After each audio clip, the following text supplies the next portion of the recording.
ევროპის ჩემპიონატზე ასპარეზობისა და ქართული კონტინგენტის ევროპის ტოპ 5 ლიგაში ასპარეზობის შემდეგ ჩვენი ფეხბურთელების მიმართ დაინტერესება მნიშვნელოვნადაა გაზრდილი და ეს ინტერესი კიდევ უფრო გაიზრდება მომავალი ევროპის 21 წლამდე ჩემპიონატისა და იმ წარმატებული საკლუბო სეზონის შემდგომ, რომელიც ქართველებს 2024-25 წლების სეზონში ჰქონდათ.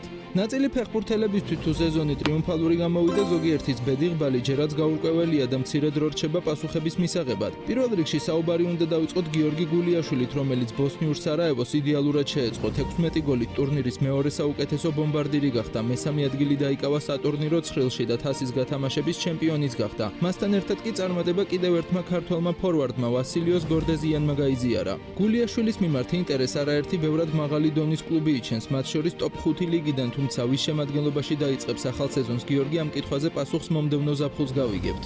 ჯერჯერობით გაურკვეველია შეინარჩუნებს თუ არა სერიაში ადგილს საბა გოგლიჩიძის ემპოლი, თუმცა ბოლო ტურში გასამართ მატჩებს თუ შევხედავთ, ტოსკანური კლუბის იტალიურ ელიტაში დარჩენა რეალური ჩანს. თუ კი ემპოლი შინ სამი საფეხურით ზემოთ მყოფ ვერონას მოუგებს, ხოლო უშუალო კონკურენტები ლეჩე და პარმა თავიანთ შეხვედრებს წააგებენ, გოგლიჩიძის გუნდი დაქვეითებას გადაურჩება.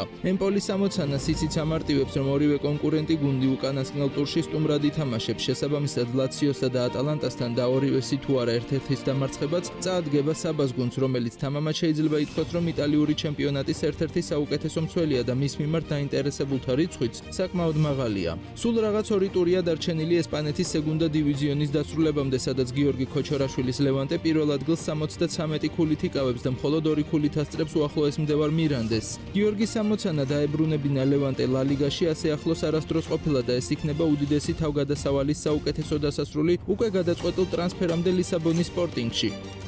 ურჩებით ესპანეთშივე და შეიძლება ითქვას, რომ ადგილობრივი ლეგენდის სტატუსით ტოვებს ვალენსიას გიორგი მამარდაშვილი, რომელმაც მასზე გაცემული ავანსები გადაჭარბებითაც კი გაამართლა. ღამურები პირველი წრის ბოლოს გასავარდნ ზონაში იმყოფებოდნენ და ისე ჩანდა, რომ მათი გადარჩენის შანსი არ არსებობდა, თუმცა უშუალოდ მამარდაშვილის ბრწყინვალე ასპარეზობითა და ერთიანობით ვალენსიელები ბოლოს ევროზონებისთვისაც კი იბრძოდნენ, რაც გიორგის მესტალიაზე უდიდესი ოვაციებითა და აპლოდისმენტებით დაუფასეს.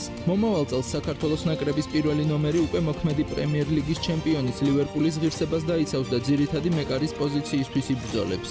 რაც შეეხება ბუნდესლიგაში მოასპარეზე ბუდუ ზივზივაძეს, მას ადაპტაციისთვის გარკვეული დრო დასჭირდა. კალსრუესთან ერთად ბუნდესლიგა 2-ში ასპარეზობისას ის 12 გატანილი გოლით პირველი წრის საუკეთესო ბომბარდირი გახდა, თუმცა მათთან ერთად დაწინაურებისთვის ბრძოლის ნაცვლად პირდაპირ ბუნდესლიგაში თამაში არჩია და ჰაიდენჰაიმს მიაშურა. ახალ გუნდთან ერთად ადაპტაციის პერიოდი გაიწელა, ბუდუმაც მხოლოდ 2 გატანილი გოლით გამოიჩინა თავი და ჰაიდენჰაიმაც სეზონი მე-16 ადგილზე დაასრულა, სადაც მეორე ბუნდესლიგის ბინადარ ელვერსბერგთან უმაღლეს ლიგაში ადგილისთვის უპირისპირდება. პირველი შეხვედრა ფრე 2-2 მორჩა, გამარჯვებულის ვინაობა კი 26 მაისს სტუმრად ვალდშტადიონ კაიზერლინდეზე გაირკვევა.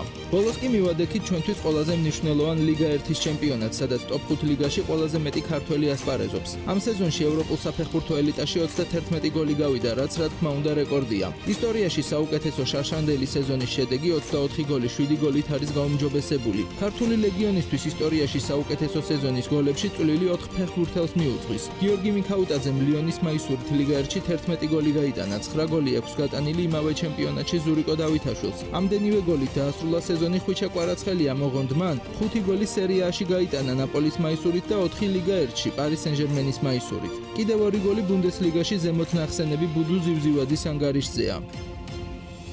სამწუხაროდ ლიგა 1-დან გავარდა სენტ-ეტიანი, რომელიც შინ უმოტივაციო ტულუზასთან დამარცხდა და ზურიკო დავითაშვილის ირგვლივაც ახლა მხოლოდ სატრანსფერო საუბრებია. საფრანგეთის ჩემპიონატში ზუკამ 9 გოლისა და 8 გოლი გადაცემის გაკეთება მოახერხა და ნაკლებს ავაროუდუა ჯვაროსნებს ლიგა 2-ში ჩაყვეს, ამიტომ ახლა მის მიმართ მხოლოდ ის ინტერესი გვაქვს, თუ რომელ გუნდში გააგრძელებს ასპარეზობას.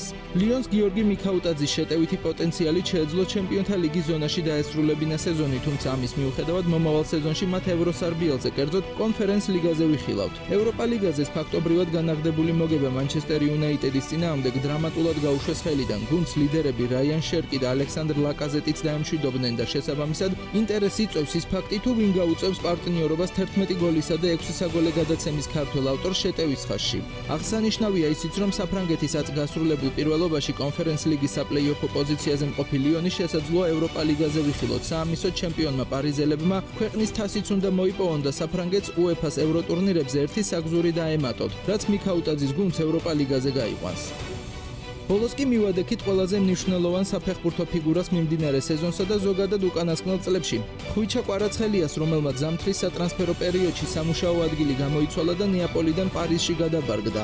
ორივე ჩემპიონატში ჯამურად ქართველს 9 გოლი და 6 საგოლე გადაცემა დაუგროვდა. მოიგო საფრანგეთის ჩემპიონატი და ნაპოლის იტალიის ჩემპიონატში გამარჯვების შემთხვევაში კლუბის გადასაწყვეტი იქნება გადასცემენ თუ არა ოქროს მედალს იმ ფეხბურთელს, რომელმაც სეზონის პირველ ნახევარში 17 შეხვედრა ჩაატარა და გუნდს 7 საგოლე მოქმედებით დაეხმარა.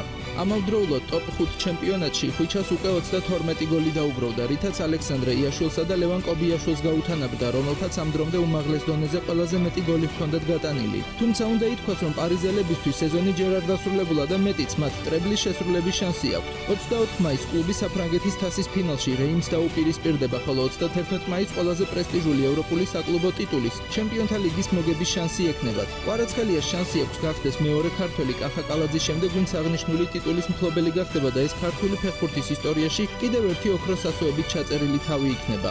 არ უნდა დაგვავიწყდეს ზაფხულის სატრანსფერო ფანჯარად, სადაც ველოდებით გიორგი ჩაკვეტაძის მინიმუმ პრემიერ ლიგაში ტრანსფერს და იმ ფეხბურთელთა დონის ამაღლებას, რომლებიც თავს გამოიჩენენ მოახლოებულ 21 წლამდე ევროპის ჩემპიონატზე. 2024-25 წლის სეზონი ქართული ფეხბურთისთვის ერთ-ერთი გამორჩეული იყო, თუმცა მიმდინარე პროცესები გვარწმუნებს, რომ საუკეთესო ჯერ კიდევ წინ არის.